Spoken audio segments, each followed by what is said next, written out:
In this episode, I want to explore how Augustine says we can defeat evil, not just in ourselves, but also in those whom we love around us. But first, I want to set the stage for the problem. Augustine writes, "Who made me? Was it not my God, who is not merely good, but goodness itself? Whence then did I derive this ability to will evil and refuse good? Who established that ability in me? Who planted in me this bitter cutting, when my whole being is from my most sweet God? If the devil is responsible, where did the devil come from? If he was a good angel who was transformed into a devil by his own perverted will, what was the origin of this evil will in him that turned him into a devil, when an angel is made entirely by the supremely good Creator?" In other words, if God, who is perfectly good, made all of creation, then how is it possible that evil exists? The answer is not simply because we have free will.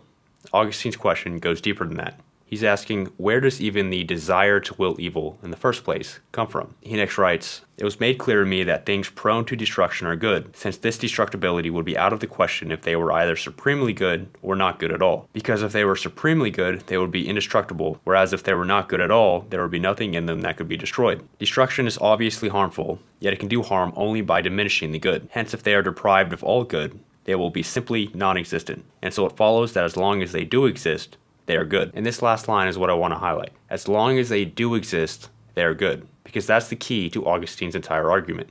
He says, everything that exists is good then, and so evil, the source of which I was seeking, cannot be a substance, because if it were, it would be good. Instead, he says evil is simply a privation, or distortion, of what is good. "I inquired then what villainy might be, but I found no substance. Only the perversity of a will twisted away from you, God, the supreme substance, toward the depths, or lower things. If you're not religious, then substitute the word good for God." To understand, I found a helpful analogy is to imagine evil as being like rot in an apple.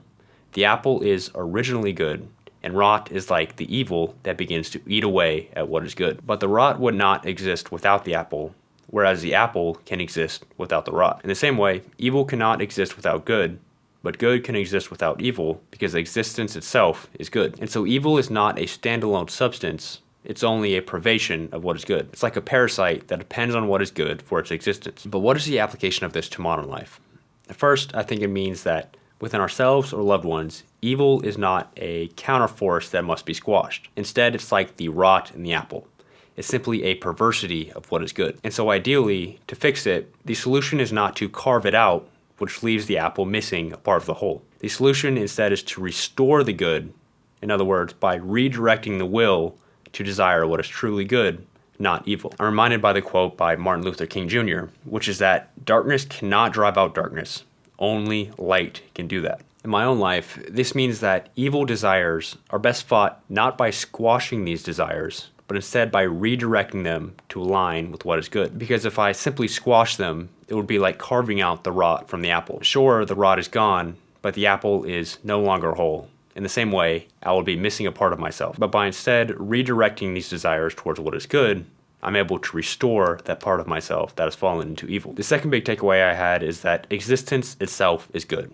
So as long as I exist, there's at least a trace of goodness in me. Augustine writes, "If they are deprived of all good, they will be simply non-existent. And so it follows that as long as they do exist, they are good." And so if I ever hit rock bottom or stray very far from God or what is good, the fact that there's at least still a trace of goodness in me gives me hope for restoration. And those are my two takeaways.